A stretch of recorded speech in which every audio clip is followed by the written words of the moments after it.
Abductees from the recent attack on the Abuja-Kaduna train are still in captivity. Kidnapping, terrorism, banditry, armed robbery, cultism and other forms of violence are on the increase across Nigeria. Government, policymakers, Nigerian citizens and other stakeholders are concerned about the spate of insecurity across the country. Security agencies, no doubt, are also trying their best to curb the trend. Like the saying, security is everybody's business, and to be able to defeat the menace called insecurity, all hands must be on deck. And if all hands must be on deck, who then should do what, when, why and how? That is, what actually should be the way out of all forms of insecurity in Nigeria? How can we defeat terrorism, banditry and kidnapping once and for all? Well, our guests on today's episode of Nigeria Today will be providing answers to these and other questions as we discuss way out of insecurity in Nigeria. I'm Lydia Ochi. Thank you for joining us once again.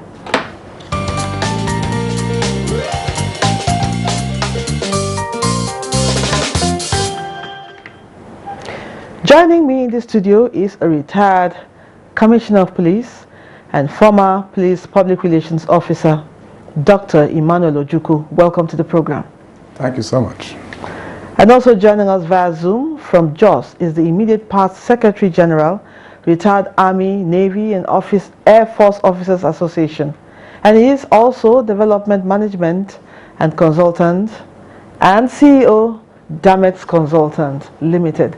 Major General Adofiku, retired. Welcome to the program. Thank you very much. Very quick correction. This is one major that keeps being promoted in retirement. Oh. I am just Major Gabriel Adofiku, retired. Thank you. Thank you, sir. Welcome. Now, let me begin with Dr. Ojukwu. How would you sincerely describe the current state of insecurity in Nigeria, and what is the way out, or are the ways out? Thank you for the opportunity. You're asking for sincere opinion, and I say from the bottom of my heart, all is not well in Nigeria, or with Nigeria, security-wise. Is it in the northeast, northwest, south-south, southeast, north-central? Where? You wake up in the morning, you want to travel, you don't know whether to go by air or by land or by sea. The road is troubled, the rails are troubled, as you mentioned in your intro. Even the air is troubled. Everywhere there is trouble on issues of security or insecurity in this country. Those who sleep, who are at home, they're afraid there could be somebody could burst into their homes, kidnap them or kidnap their children for ritual, or take their girls for whatever. You want to travel by a bus, you could be picked in a bus, you enter Uber, you could disappear. So there's so much fear of crime around Nigeria. It's as if the nation is under siege. And that's a sincere assessment. But then again, as I said, we cannot say all is well with Nigeria. Anybody saying all is well with Nigeria probably doesn't live in Nigeria or doesn't understand what we're talking about.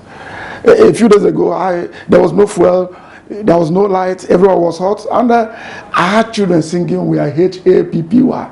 I laughed because these are innocent children. They don't understand what is happening. There are grave problems of insecurity in this country. A good number of Nigerians are still in captivity, as you mentioned earlier on. For years now, you can't see your children, your loved ones, schoolmates, kidnapped, who don't know their fate. So there's so much fear of insecurity, fear of crime in this country. But all hope is not lost. It is still redeemable if we do the proper thing. That coming to the second part of your question. Yes. At my age now, if I'm sick and I go to a doctor, which every sick person should do. Nigeria is sick, you should go to a doctor. If I come to a doctor and begin to prescribe paracetamol, he's not a good doctor. Doctor needs to look at the origin. Why is this man sick? Why do we have insecurity in this country?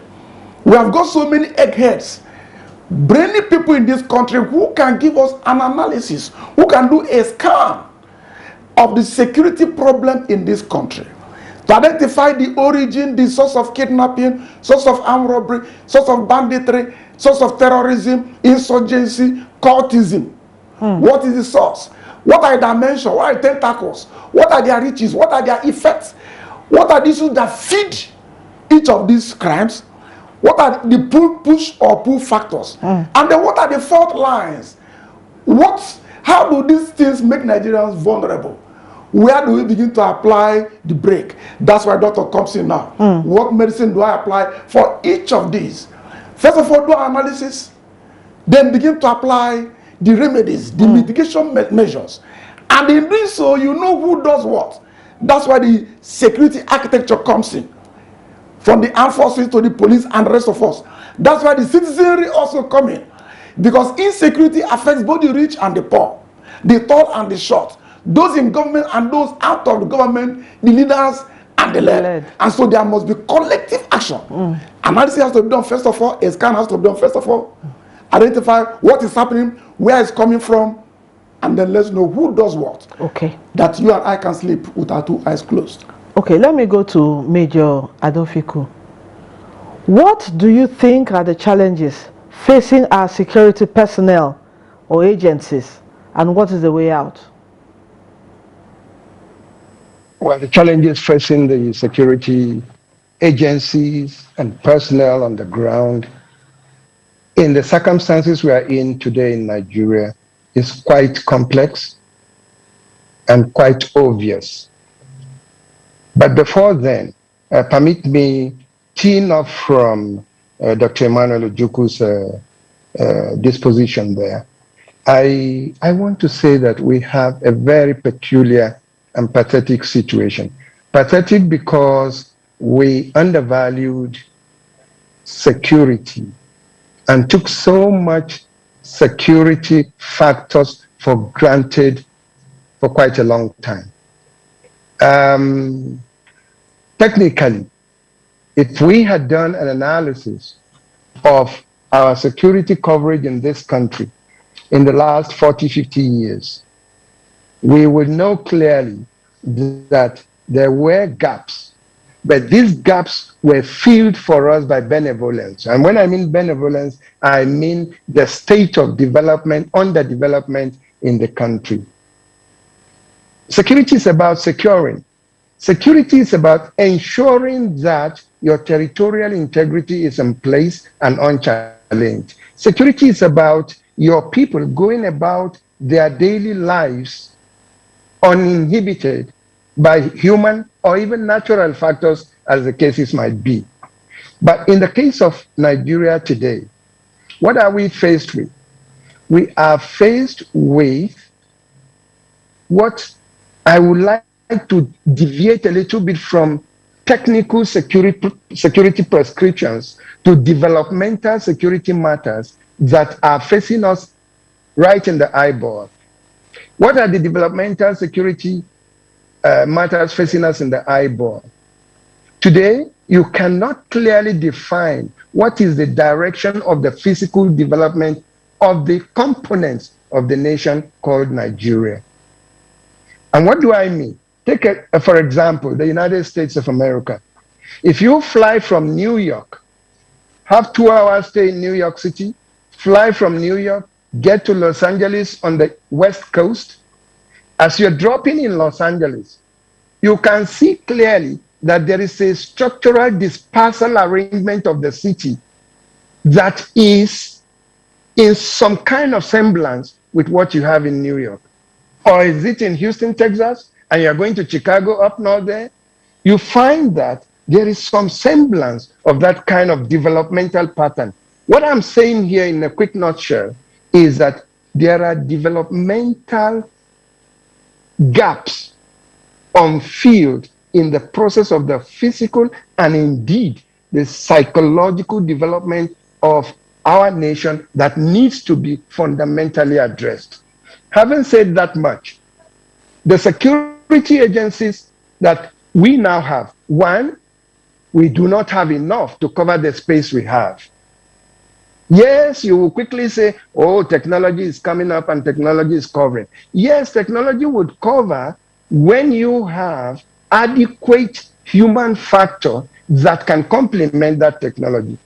For example, the recent incident in Kaduna State on our railway line. Information coming out, I don't know how true that is, that it took over 1.5 hours for us to be able to respond and be on ground to begin to take on those miscreants. These are gaps. These are developmental gaps. And I think we should deviate a little bit out of trying to say who in the security apparatus should be responsible for what, rather than we should be saying what system do we have on the ground?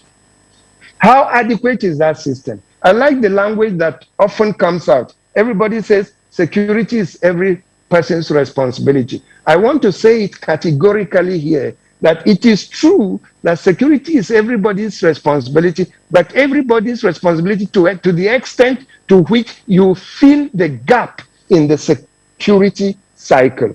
For example, the ordinary citizen has the security responsibility of information gathering and dissemination to the right quarters within its cycle.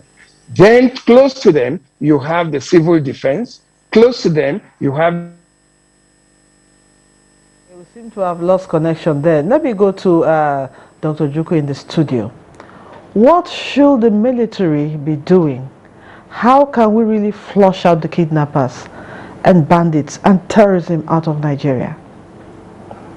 Well, as an observer of the space and what is happening in this country, I don't speak for the military. I don't know much about their strength and capacity. But we know that over the years, the military has been battling to bring Boko Haram to its knees. As they were doing that, ISWAP joined. As we were doing that, we found bandits all over the place. As we were doing that, IPOB came up. As we are doing that, you found what those they call unknown gunmen. So they've compounded the space. And you found the military dispersed and spread out thin in almost all the states of the Federation. When you are spread thin, you bite off more than you can chew. And you can hardly be effective on any of those fronts. I think the way out, apart from recruiting more manpower, the next is to actually look at the welfare, the material wherewithal with which the military are combating terrorism, insurgency, and the rest. Are these issues adequate? That's why I mentioned earlier on about having a scan of the problem. If, as we have this problem, and over the last over 10 years, we've not been able to defeat Boko Haram, there must be a fault somewhere. It is somebody's responsibility to find out what this fault is, and how do you fill in that gap that my friend Eleron mentioned. So we need to look at that. And having identified it, that over the years, we've had so many things on social media, we've had complaints here and there of inadequate manpower, of lack of logistics, even welfare and rest. I do know, as you said in your intro, government is doing quite a lot. But is that enough to solve the problem? We haven't hit the nail on the head. We have not really got it, and so we need to do more. All right. Not just military, everybody, because everybody is feeling the pinch. Definitely. Now, let us go on a break. We'll be back. We still have a lot to talk about. Don't go away.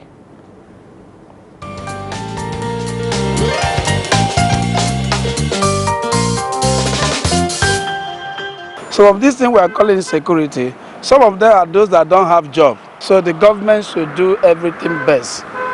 Bring the youth together, feed the youth somewhere. Commit everybody to make sure that the people are doing things that make the country move forward. Government are trying, but we are encouraging government to employ more securities, because most of the security are retiring without employing. And there is need for every one of us to be stakeholders in terms of providing security. We should be our neighbor's keeper. We should report any suspicious movement. So we can't leave everything for government alone.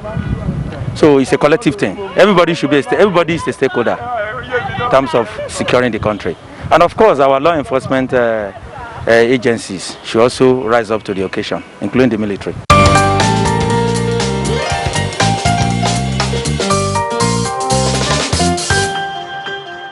Well, the program is still Nigeria Today. You've heard what Nigerians have to say. They've aired their own views, and we're still talking way out of insecurity. Now, let me go back to Major Adofiku. As a security expert, what would you say about the political will to fight insecurity in Nigeria? And what should policymakers do? Have we come to a point where we actually need help externally? You put a very complex set of questions that require another one full hour of analysis. However, first, the political will. What is political will? Political will is the mindset of a group of people or of an individual to address a particular situation faced by him or the group. In our circumstance, the political will should emanate from such discussions like, one, I'm in Nigeria and anything that threatens the existence of Nigeria threatens me. Two, we are Nigerians and anything that threatens the peaceful existence of Nigeria threatens us. Three, we are Nigerians first before we are our ethnic identities or before we are our religious identities. These primordial considerations, where properly tucked away from our system, will give us the platform from which you can discuss the issue of political will. Having said that much, in the circumstance of Nigeria, I think the truth of the matter is we need to get down and agree with ourselves that we shift from the platform of illusion to the platform of realities faced by us. A country where almost 1,000 citizens were cornered by some hoodlums, and some killed, some injured, some in traumatic situations, psychological situations, and the country moves as if nothing has happened. Try that with any serious country on just one citizen, and that country will come to a halt. That is where you generate the kind of platform I'm talking about for a political will that will begin to solve our situation. It's not everything that can be talked in the annals of partisan political analysis. No. There is a point after which we cease to have differences. And our common disposition is that thing that will propel the political will. For example, if it was happening in the Northeast, it wasn't our concern in the Northwest. It was happening in the Northwest. It wasn't our concern in the Southeast. There is no way you can draw a national political will from that kind of social disposition. That is the question on the ground. Who is the Nigerian? Shall we begin to educate ourselves and accept the fact that we are a people of a common identity with a common interest and a common inheritance and a common future? That is where we build the political will. Not in blame throwing and probably partisan analysis to every discomforting, when it was happening in the Northeast, it looked like a fairy tale. When it began to happen in the North Central, it looked like, what is going on there? Now it has spread all over. I heard my brother talking about IPOB and the bandits in the Northwest, IPOB in the Southeast, the militants in the South, and all that we have, all Boko Haram and all the ISWAP in the Northeast. All that we have come to experience, these are results of fundamental cracks in the platform that defines, the platform of nationality that defines the political will of a people. We need to work on it. And this is where I've always said it, and I'm saying it here again. The National Orientation Agency needs to go beyond just campaign, surface campaign.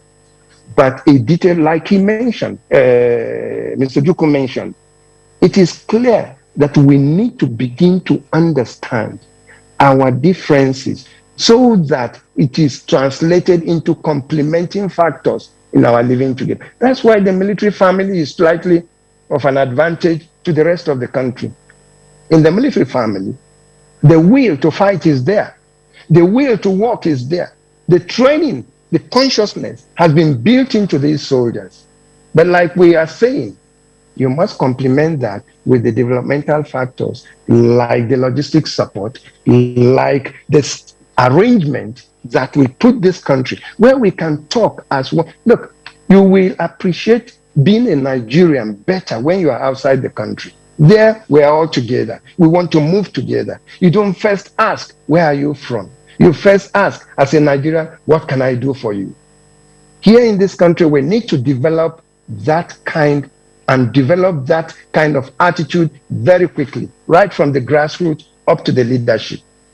Thank you. I assess the role of communities in intelligence gathering, and especially in the Nigeria of today, and how can we take advantage of community intelligence gathering in the fight against terrorism? Well, we have various communities the length and breadth of Nigeria, now around 23,000 square kilometers of land. So many communities having different worldviews, perspectives of life and all that. But one thing that underlines or underscores each of these communities is the need for preservation, the need for security. When anybody in any community senses danger, he allows his neighbor, he allows his family first of all, allows his neighbor. I saw a strange face today. I heard our neighboring community are coming to attack, take cover. I heard this, I heard this. Within communities, if somebody building a house and they know the house may collapse and they know the fence is not okay, they may alert him, because what happens to one affects the other. We are closely knit in communities. And so we need to galvanize that closeness, that communal living that we have in Nigeria. We are brothers keepers.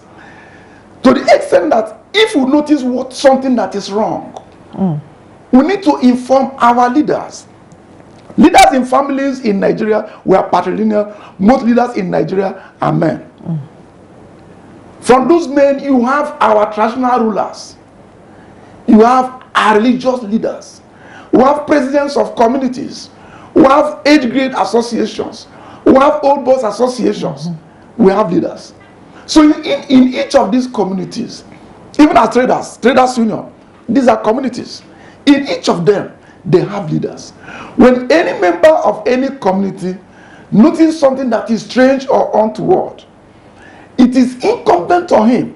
In fact, Section 24 of our Constitution says that every Nigerian has a duty to assist law enforcement agencies in maintaining law and order. When you notice something that is wrong within your community, call the attention of your leader. Okay. But in that case, there must be trust between you and that leader. That leader will not be a mole, he will not be a turncoat, he will not sell you out. Thank you very much. That is one way out. Thank you so much. In fact, we need 2 hours to talk about this, but this is where we say goodbye on this episode of the program, and our discussion has been on the way out of insecurity in Nigeria. And with me had been a retired Commissioner of Police and former Police Public Relations Officer, Dr. Emmanuel Ojukwu. Thank you so much for joining us. Thank you for having me. And the immediate past Secretary General, retired Army, Navy, and Air Force Officers Association and Development Management and Consultant. He is also the CEO of Damex Consultants Limited, Major Gabriel Adolfico, retired. It's always a pleasure having you on the program. Thank you for your insight. And to our viewers, thank you for being part of the program. Remember, you can still watch this episode and other ones on www.youtube.com/NTNews24hub. Thank you for watching. See you again next week. I am Lydia Ochi. Have a wonderful weekend. Goodbye.